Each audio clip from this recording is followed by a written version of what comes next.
देखो, अगर सारे चुनावों के अंदर ईवीएम में जो धांधली है उसका ऐसा मतलब नहीं है कि सारे चुनाव में वो बैठ के और ईवीएम की धांधली करेंगे। वैसा नहीं है। ईवीएम में वोट चोरी हो सकता है, तो जहां पर उनको जैसा सुविधा और जरूरत महसूस होगी वो उस हिसाब से मैनिपुलेशन करते हैं। अगर सारे चुनावों के अंदर अगर वो ओवरवेलमिंग मेजोरिटी बीजेपी को देना शुरू करेंगे तो ईवीएम है वो कटघरे में आ जाती है उसकी वजह से। तो देखो, जो लोग ईवीएम को कंट्रोल करते हैं उनको फर्क नहीं पड़ता है बीजेपी जीते चाहे कांग्रेस जीते चाहे सपा जीते या बसपा जीते। मतलब जो बड़ी पार्टियां उनके द्वारा पाली पोसी गई पार्टियां हैं वो सभी पार्टियां उनके लिए ही काम करती है। ईवीएम का मोटा मोटी इस्तेमाल क्या है? मतलब देखो, ईवीएम को लेके जितने ईवी एंटी ईवीएम लोग हैं भारत में उनको एक भ्रम है कि ईवीएम जुड़ा है बीजेपी द्वारा मैनिपुलेशन से। मतलब ईवीएम मतलब बीजेपी मैनिपुलेट कर रही है, ऐसा नहीं है। बीजेपी के पास में न तो इतनी शक्ति है, मतलब पूरी बीजेपी और कांग्रेस के जितने लोग हैं वो सारे इकट्ठे होके बैठ जाए ना तो उनमें उतनी ताकत नहीं है। फाइनेंशियल ताकत नहीं है उनमें, उनके पास उतना मीडिया को पालने का खर्चा नहीं है। मतलब ईवीएम से वोट मैनिपुलेशन करने से कुछ नहीं होता है। इंपॉर्टेंट होता है उस मैनिपुलेशन को सप्रेस करके रखना। इसके लिए मीडिया चाहिए। तो बीजेपी में उतनी शक्ति नहीं है कि वो ईवीएम से मैनिपुलेशन कर सके।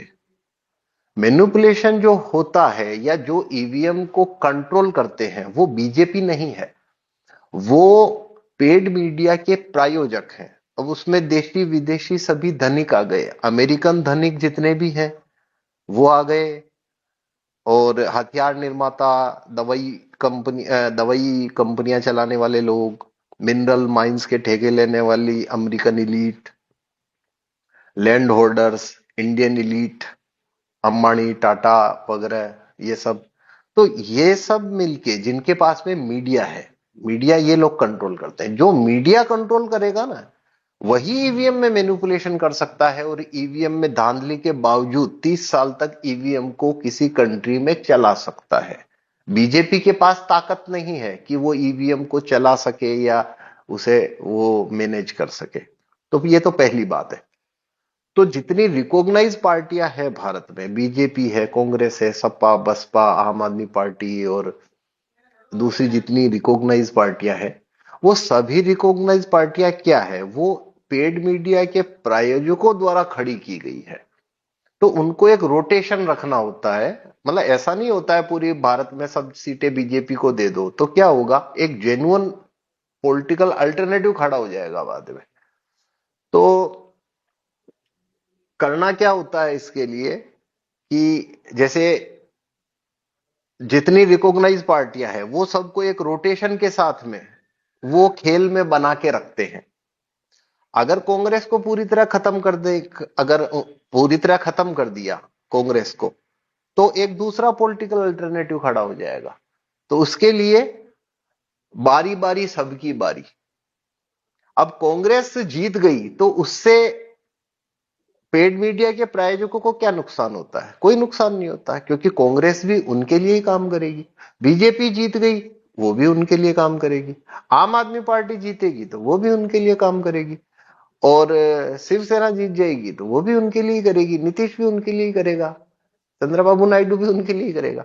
तो सारे जितनी रिकॉग्नाइज पार्टियां हैं वो सारी काम इवेंचुअली उनके लिए ही करना है उनने।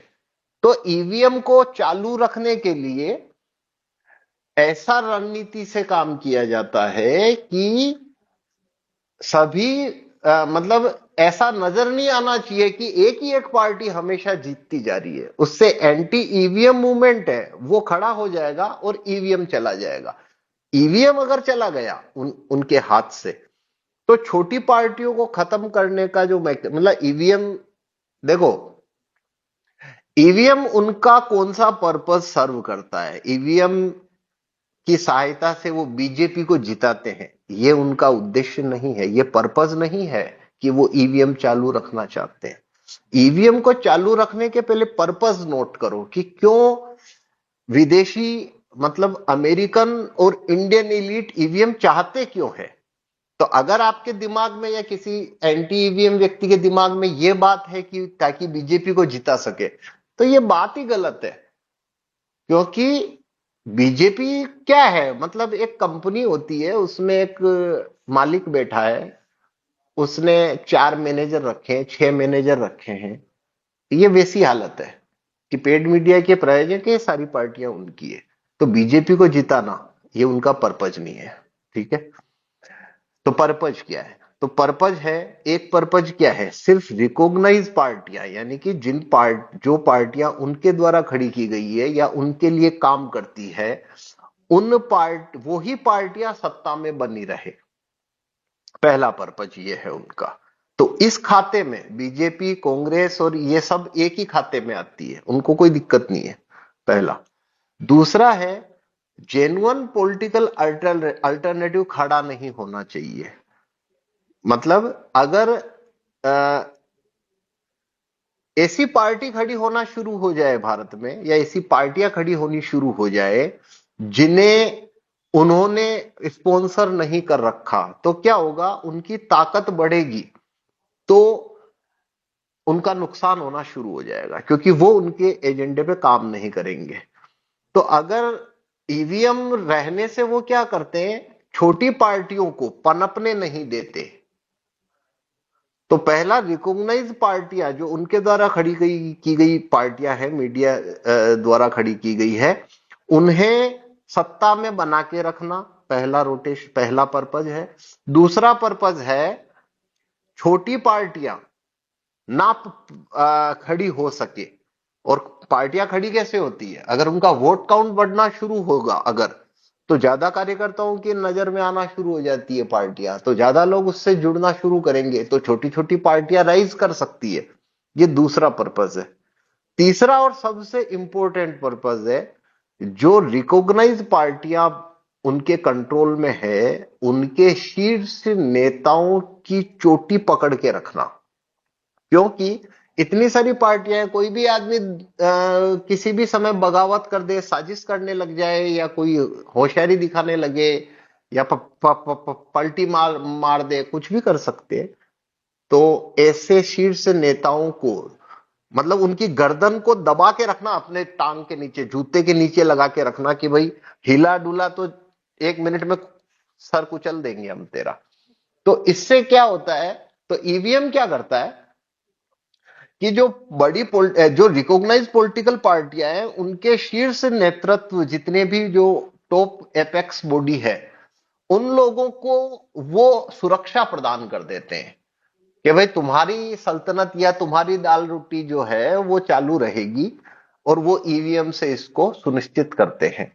देखो, अगर ईवीएम नहीं रहेगा, अगर, तो होगा क्या, जो दूसरी पार्टियां हैं, रिकॉग्नाइज पार्टियों की बात कर रहा हूं, जो रिकॉग्नाइज पार्टियां हैं, उनके अंदर जो शीर्ष पे नेता बैठे हैं ना, वो अपनी ग्रिप खो देंगे असल में। मतलब जैसे राहुल गांधी है, या जैसे अखिलेश यादव है, या ये जो लोग हैं, ये शीर्ष पे बैठे कैसे हैं, क्योंकि इनका विरोध करने वाले या इनको चुनौती देने वाले इनकी पार्टी के जो लोग हैं, ये ईवीएम का इस्तेमाल करके उन्हें खत्म करवा देते हैं, मतलब उनको हरवा देंगे, तो अपने आप ही उनकी राजनीति खत्म हो जाएगी।